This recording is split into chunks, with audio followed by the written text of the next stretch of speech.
Today I want to go over briefly dehydration. Dehydration, causes, signs, best way to test for it, and best treatment options in terms of dehydration. I don't personally wish dehydration on anyone. I don't know if you've ever experienced it, but it is not pleasant. Last year, prior to Thanksgiving, I got violently ill and was unable to keep any fluids down of any kind. My body stopped taking in fluids. They went in, they immediately came back out. And eventually, because of the lack of intake of fluid, my kidneys shut down. I ended up in the hospital. It was very painful, not a pleasant experience. So dehydration is a bad thing. You don't want to experience it. But what we talk about dehydration, the main cause is, of course, lack of water intake or excessive loss of water or high solute load. In my case, I had both of those, lack of fluid intake and an excessive loss of fluid because I was sick. And this can be especially dangerous in children. If they become violently ill and they have vomiting or diarrhea, you can lose a great deal of fluid in a very short amount of time. So anyway, dehydration, lack of water intake, excessive loss of water, it comes about due to sickness. It can come about because someone doesn't drink enough water and then they sweat a great deal, or because of their diet and other things, they have a high level of solute in their blood, a high level of things dissolved in it, various types, and this can cause dehydration as the fluids get all out of balance. Signs that someone has dehydration include fever, sweating, hyperventilation, rapid weight loss, decreased urine output, and in my case last year, zero output. The kidneys just shut down. Poor skin turgor. Skin turgor basically is if you pull up the skin on the back of your hand or behind the arm, you pull it up, tent it up and let go. If you have good turgor, it goes back to its original place rapidly. If it goes back to its original position slowly, this is poor skin turgor. So dehydration, poor skin turgor tends to be a sign of that. And then increase in the solutes. Things like serum uric acid lab values go up and those sorts of things. Anyway, the best lab assessment for dehydration is to test for serum sodium. Now, normal level is 136 to 145. If it's outside of that, then you have a strong case for dehydration.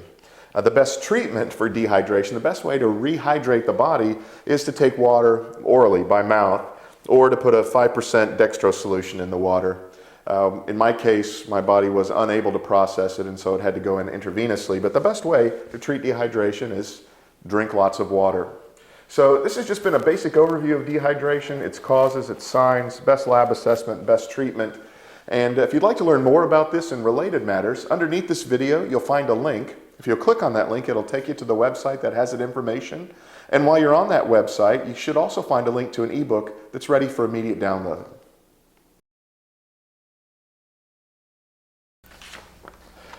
Today we're going to talk about fat. Now everyone assumes that fat is automatically a bad thing, but actually fat is a necessary part of our health. It's excessive fat that's the problem. And so we're going to just go over some of the basic good and bad of fats and then refer you to another website where you can get more information. But we're going to begin by just looking at some of the good things, the beneficial things related to fat. First, fat helps provide insulation for the body.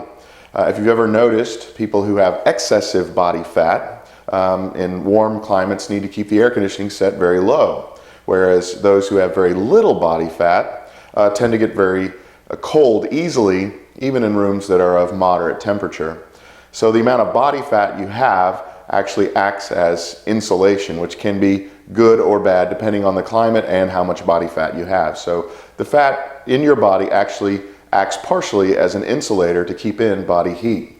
Next, fats are good because they help the transportation of fat-soluble vitamins into your system. So some vitamins are water-soluble, other vitamins are fat-soluble.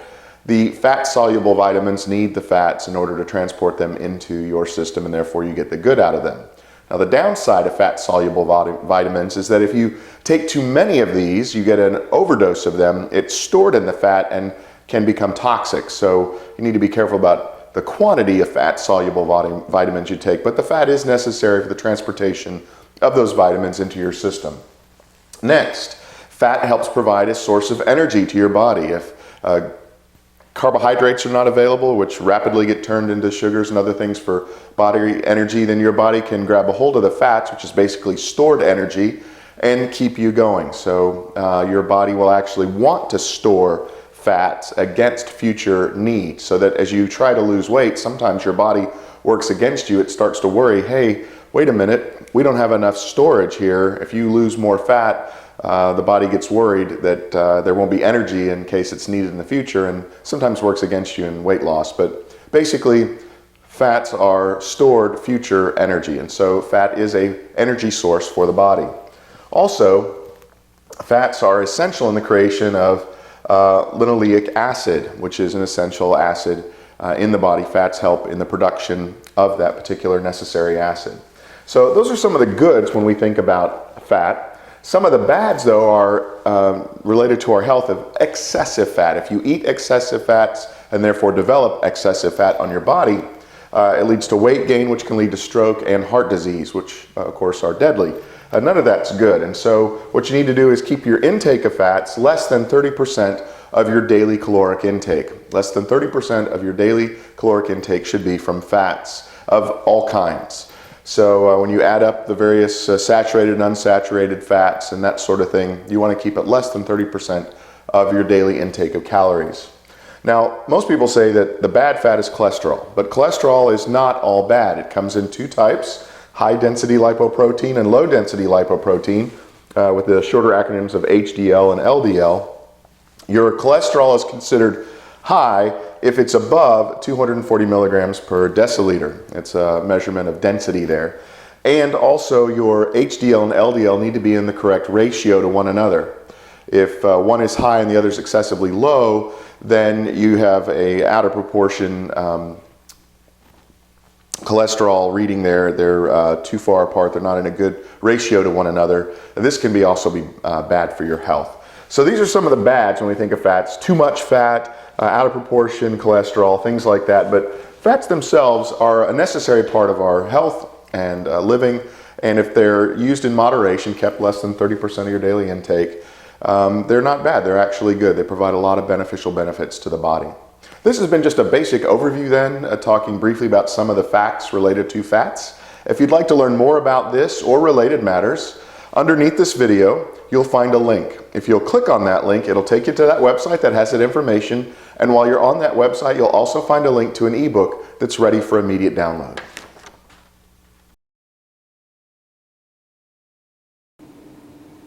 All right, today we're going to talk about how to find percentage body fat. And this is done using calipers and millimeters, measuring skin folds, pinches of skin folds at 4 different areas. It begins with a vertical pinch of skin on top of the bicep, about halfway between the elbow and the shoulder. The second place then is on the tricep, on the back of the arm, a vertical pinch or fold of skin, once again halfway between the shoulder and the elbow. Those two are measured in millimeters. And then you go to the person's back, about 2 centimeters below their scapula, the shoulder blade, and there you're going to pinch a fold of skin at a 45-degree angle and measure that. And then finally, the last place you're going to go is the iliac crest, or basically the pelvis at the top, just above that, at a 45-degree angle, with the top of that 45-degree angle going towards the person's armpit. Once you have the measurements then from each of these 4 places, vertical pinch at the bicep, vertical pinch at the tricep, 45-degree at the subscapular, and 45-degree just above the iliac crest. You take those 4 measurements together and you put them in the proper formula, and that will churn out for you the percentage body fat. This particular method works well for those between the ages of 17 and about 65.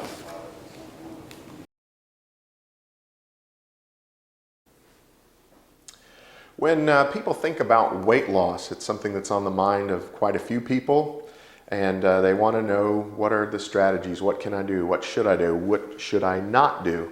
The following are just a few suggestions that can help you if you're in the place of wanting to offer advice to someone who's wanting to lose weight. If they ask you, what can I specifically do? Now, most people want to hear, I can take a pill and look like a weightlifter or a supermodel. And that's just not realistic, nor is it healthy. And the goal ought to be long-term health, not just short-term weight loss. So in terms of long-term health, we're going to go over some things here that you can use as suggestions to help people who want to be healthier and who want to lose weight.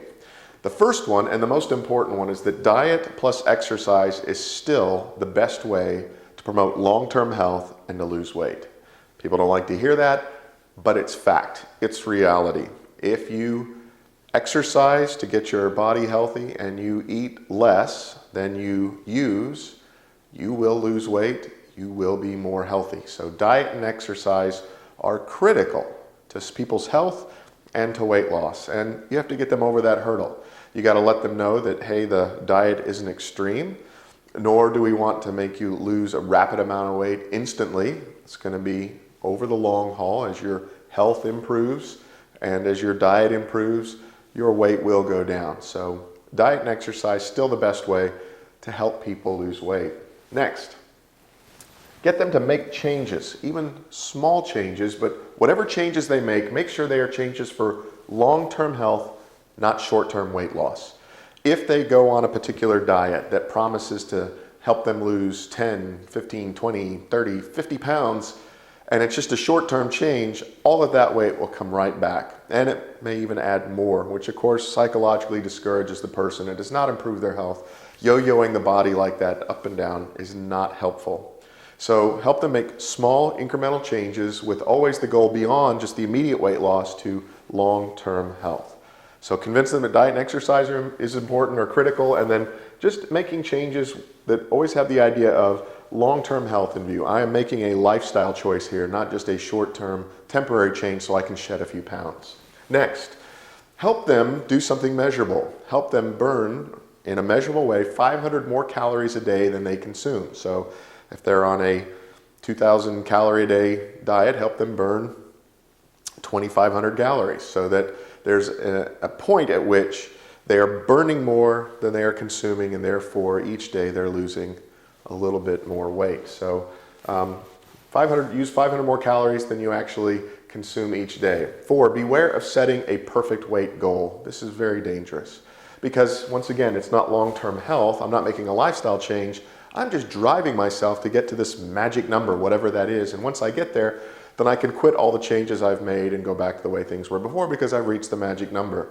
There is no perfect weight. I mean, I know we've got body mass indexes, indices, and all that kind of stuff. It's not body mass and weight, it's health.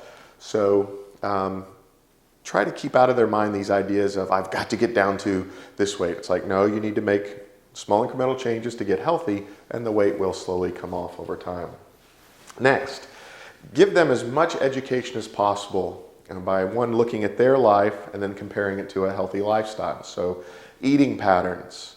When do you eat? Why do you eat them? Do you traditionally snack a lot before going to bed? Why is that? When you go through the grocery store, do you go well-fed or hungry? Makes a difference on the choices you make, or the restaurants you visit. So in one sense, you need to give them good education about their eating patterns and about shopping patterns. When you go, why you go, do you graze while you shop, do you try all the samples, things like this, just to make little changes. Eat, then go shopping. You're less likely to snack as you go, less likely to buy things that are really poor for your health. So education on eating patterns, their eating patterns as compared to healthy eating patterns, their shopping patterns as compared to healthy shopping patterns.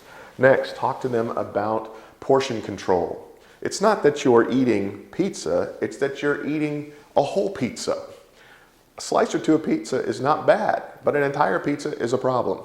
So talk to them about portion control. You can have what you want, just keep it smaller. And then next, have them keep a log of their food so that you can get a snapshot of a day, a week, and maybe even a month. Here is how you ate, when you ate, how much you ate. Perhaps even have them include things about their mental and emotional state. I was bored, and so I snacked. I was depressed, and so I ate comfort food. Things like this. I was stressed, so I went and grabbed a Twinkie, and don't berate them for that. Just keep the log and get a snapshot of when they eat, why they eat, and how much they eat so that you can help them make small changes, once again, for long-term health. And then last, let them know that occasional cheating is okay. We're not trying to drive them into the ground or make them miserable, but that the long haul, the overall path that they are on, is a healthy one. If your trajectory is healthy, the occasional extra cookie is not going to derail it. We can get back on track. It's not a problem. So occasional cheating is okay. Well, this is just a smattering of ideas, weight loss suggestions that can help people who are seeking to lose weight. If you'd like to learn more about this and related matters, there's a link underneath this video. Click on it. It'll take you to a website.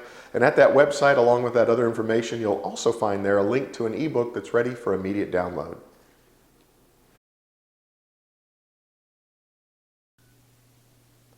Today we're going to take a little bit of time to talk about several methods or ways that you can help people reduce the amount of fat eaten in their diet. How to reduce the amount of fat that is consumed in a person's diet. I've got 7 ways on the board here behind me. Obviously this does not exhaust the topic, but just to give us a basic overview and to talk about things that you can do, not only for yourself, but to help others reduce the amount of fat eaten in their diet. So the first one, we talk about the importance of nutritional labels. The importance of nutritional labels. The government requires nutritional labels on food to talk about the amount of fat in that particular product. And so in educating someone on how to reduce the amount of fat in their diet, you need to teach them how to read a nutritional label and say, always look at the back before you buy the product.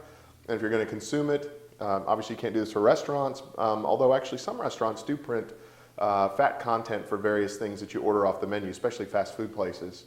But essentially, when they're buying their own food and looking at these things, you tell them to look at the nutritional label, see the amount of fat per serving, do the simple calculations to figure out how much would be consumed in your average serving, and realize that the goal then is that less of their daily caloric intake, less than 30% of it should be from fat. So less than 30% of the daily calories consumed need to be from fat. So you're trying to get their calorie fat consumption less than 30%. So nutritional labels are key to that. Number 2, encourage them to eat more fish and chicken and less red meat.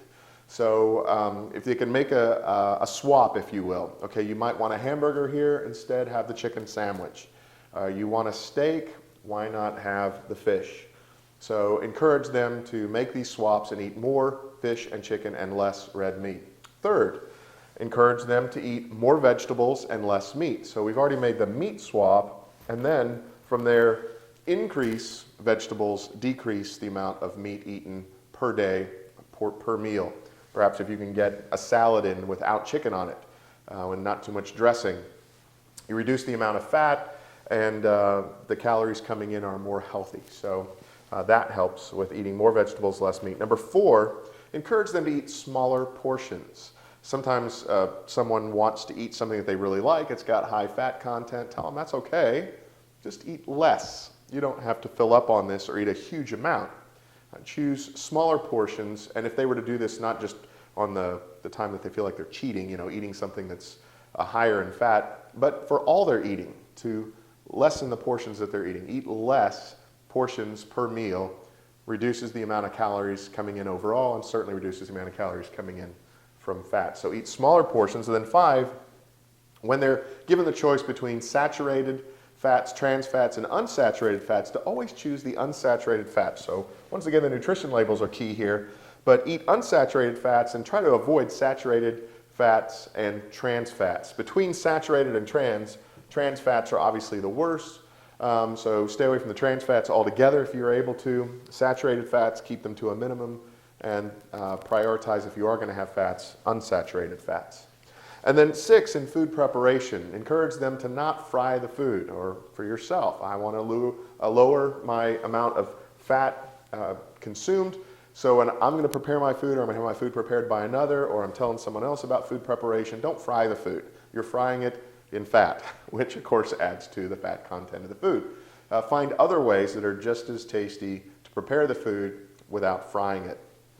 And then finally, number 7, eat less snack foods. Now, we're not saying snack less, we're eating less snack type foods. Snack type foods are going to be like potato chips and cookies and things like that, that obviously are going to be high in the fat content.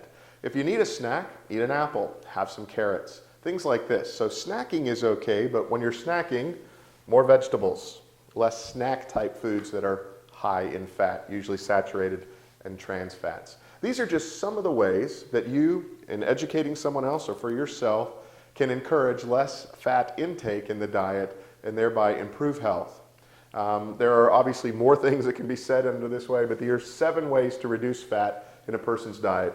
Nutrition labels, key. Information, you need that information. Nutrition labels, eat more fish, less red meat, more chicken, less red meat, eat more vegetables, less meat, smaller portions, unsaturated fats, don't fry your food, and try to minimize and or get rid of the snack foods. If you'd like to learn more about this or related matters, underneath this video you'll see a link. If you'll click on that link, it'll take you to that website, and while you're at that website, you'll find a link to an ebook that's ready for immediate download.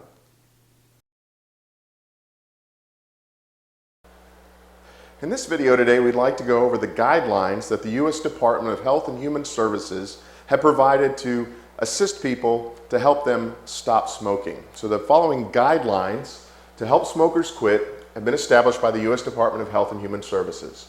The first guideline is anytime a smoker, or anytime actually any patient comes into a doctor's office, the guideline says, ask each one, do you smoke?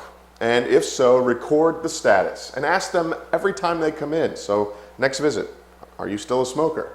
And record the status, yes or no. So you're asking about it each time they come in and you're recording it. The second guideline is, if they say yes that they're a smoker, then part of the visit ought to be spent at least talking with the person about why they should stop smoking and give them the health reasons for it. Not only the detrimental effects on their health, but the positive effects, the benefits to their health if they don't smoke. So both the pros and the cons, the pluses and the minuses, the benefits and all that, to advise them so that they would stop smoking. Then, after you've recorded it and given them the information, talked to them about that, you need to ask specifically, are you willing to quit? If they say no, then provide support and continue giving them information. Hey, read this, think about it, we'll talk about it next time. However, if they say, I am willing, you've convinced me, I've noticed the damage to my health, I want to stop, I want the help to stop smoking. If that's the case, then you need to provide resources for them. You need to get them the help that they need in order that they might truly quit. Among those resources then are, first, set a plan. You know, the old adage, it's silly, but it makes sense. If you fail to plan, then you plan to fail. So if they've said, yes, I'm willing, and say, good, we're going to talk to you about a plan and put that in effect and get you the helps to see that plan through so that you'll be more successful in quitting. Some people have the internal gumption, the strength of will that they just quit cold turkey and that's it. Most people are going to need help. So part of assisting them with that help is setting up a plan. And the first step in the plan is to set a date when they are going to begin to stop smoking. Here's the date. And you try to make the date within 2 weeks of the time of that appointment. Don't let it go any further out than that, because if you do, chances are that they won't remember it, they won't keep it. So within 2 weeks of the date that you're talking to them, say that's the date that you agree you're going to stop smoking. So first thing you do is you set a date. Second, on that date, make sure all cigarettes are removed, that there are no cigarettes within their ability to get to. Having them around is too much of a temptation. Talk to them about some of the places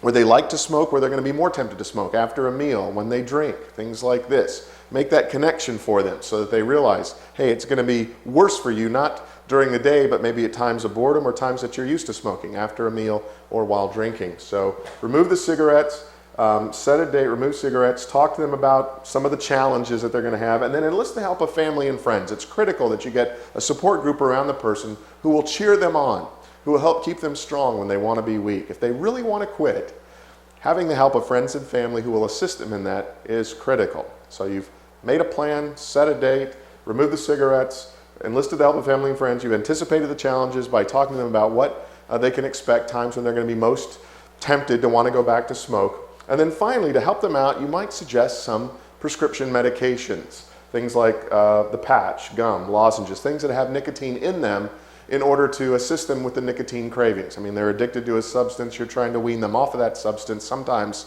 a step-down program where that substance is gradually removed from their system can be beneficial.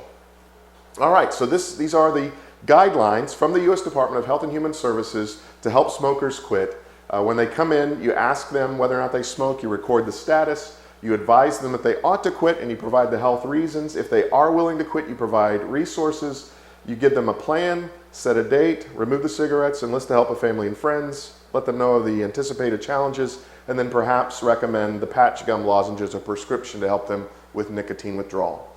This has just been a basic overview of these guidelines. If you'd like to learn more about this or related matters, underneath this video you'll find a link. If you'll click on that link, it'll take you to the website that has that information.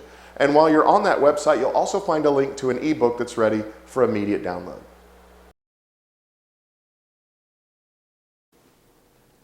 Hi, today we're going to talk a little bit about circuit training. Circuit training is a type of training that links together a series of exercises between 4 to 10 different exercises and introduces a short rest, a brief rest in between each exercise as they're all done in a circuit.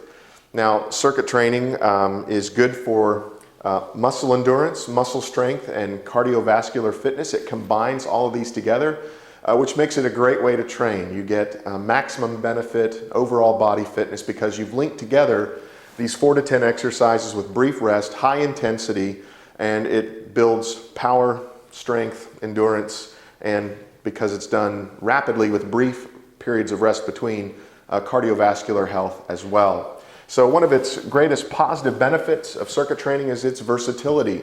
It can be shaped or put together to emphasize one type of benefit over another. For example, a power-based circuit would basically emphasize short time periods of doing the exercise, longer rests between exercises, but once again done with high intensity. So short duration of the exercise, longer rest periods, high intensity, you build power.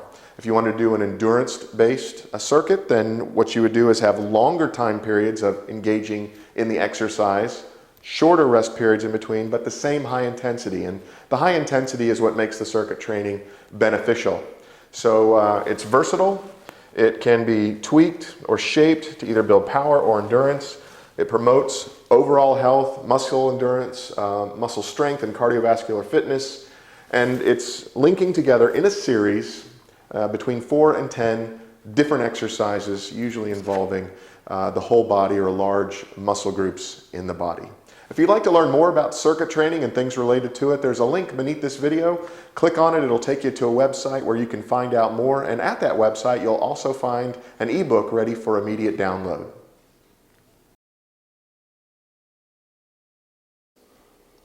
Today we're just going to go over just a few of the basic facts related to skill fitness, how you can tell what level someone has in a particular skill, how fit they are, and it can be broken down into 6 categories, and I just want to briefly go over those categories so that as you're thinking about skill fitness, you'll know what to be looking for. So first, when we think about someone's skill fitness level, we need to think about agility.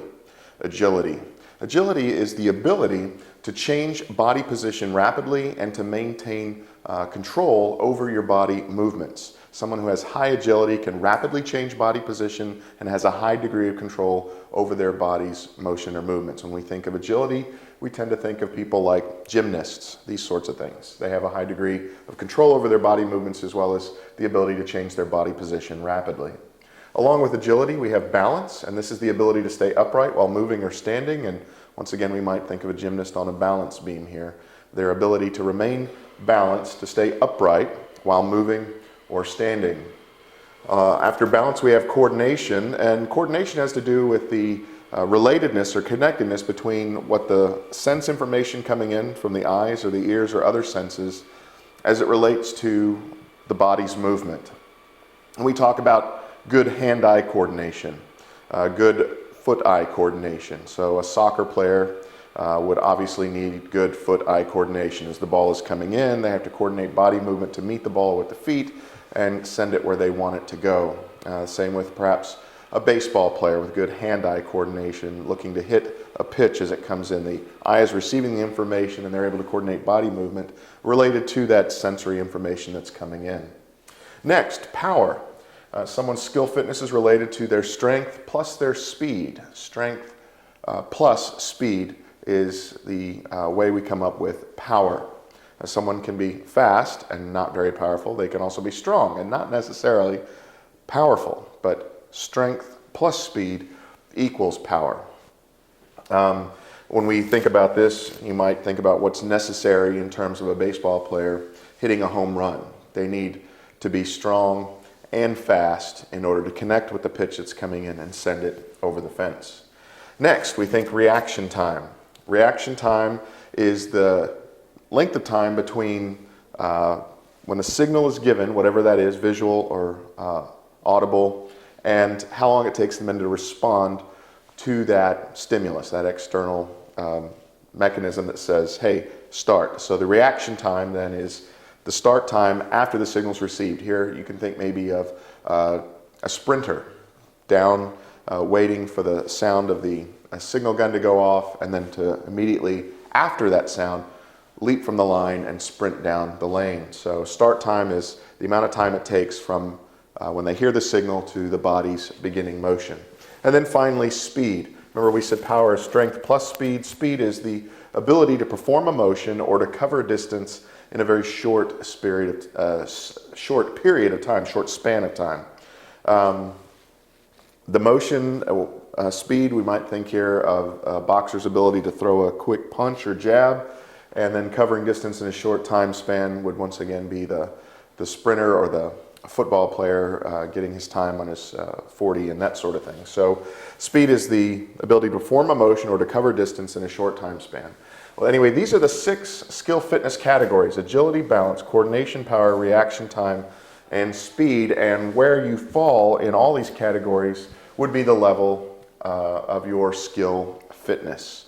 And of course, as you evaluate this, you can find areas perhaps where there's areas to improve, weaknesses, and then you can focus on that particular category of skill fitness and try to improve their hand-eye coordination, their balance, their agility, their speed, things like this, as you put together a training regimen for someone else or for yourself.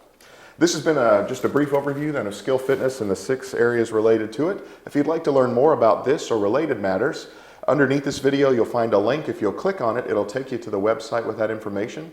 And while you're there, you'll find a link on that website to an ebook that's ready for immediate download.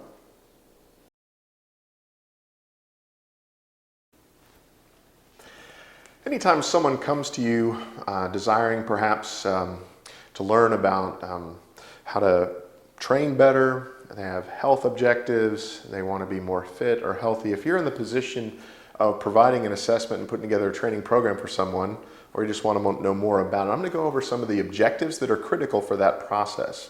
So first of all, what you need to do is establish a baseline. Where is someone right now before you start talking about where do you want to go and how are we going to get you there? So the first thing you do in a fitness assessment is, before establishing the objectives, when you do the assessment, you need to look at the following 5 things. And the first thing you need to look at is their heart and lung efficiency, their cardiorespiratory efficiency. You need to know that, once again, to find out where they are right now. Establish that baseline before you move on. Second, you need to know about their dynamic movement or their posture. Where are they there? Where do they want to be? 3, you need to go over their physiology, get their heart rate, their blood pressure, resting, and then perhaps with moderate exertion, just to get an idea of the range there as well. You want to make sure you assess them for their fat and muscle composition, get their body mass index, their waist to hip ratios, things like this. So once again, establishing where they are now as to their fat and muscle, how much fat, percentage body fat, how much muscle composition, get them on the BMI and things like that. And then finally, their athletic ability. And here you might just want to check a baseline. What are they able to do with bench press, squat assessment, this sort of thing. Once again, all of this just to establish this is their level of health right now. This is their level of fitness right now. This is where they are as a baseline. This is what they're capable of. You don't want to take someone without doing any sort of assessment and say, let's go run 5 miles, if they're not capable of achieving that because of these issues here. So you begin a fitness assessment with their cardiorespiratory efficiency, their posture, heart rate, blood pressure, BMI, waist to hip ratio, bench press and squat, and you collate all that together to get a snapshot or a picture of what someone's capable of. From there, you can then establish a fitness program. It allows you to compare as you move along. Okay, this is where they were, this is where we are now as you're going along, to assess progress. and also to see how effective the program was. So for effectiveness and for measuring progress for a particular regimen, you've got to have this beginning information. So before you get started recommending anything, get the baseline and then work from there. If you'd like to know more about this and things related to it, beneath this video there's a link. Click on it. It'll take you to a website with that information. Also on that website you'll find a link to an ebook that's ready for immediate download.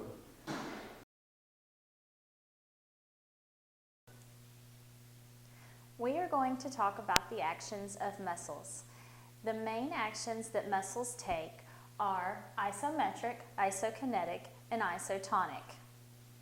Isometric action is a stable, unmoving action of the muscle. It is a static exercise, meaning the muscle and the joint does not move and the muscle does not change length.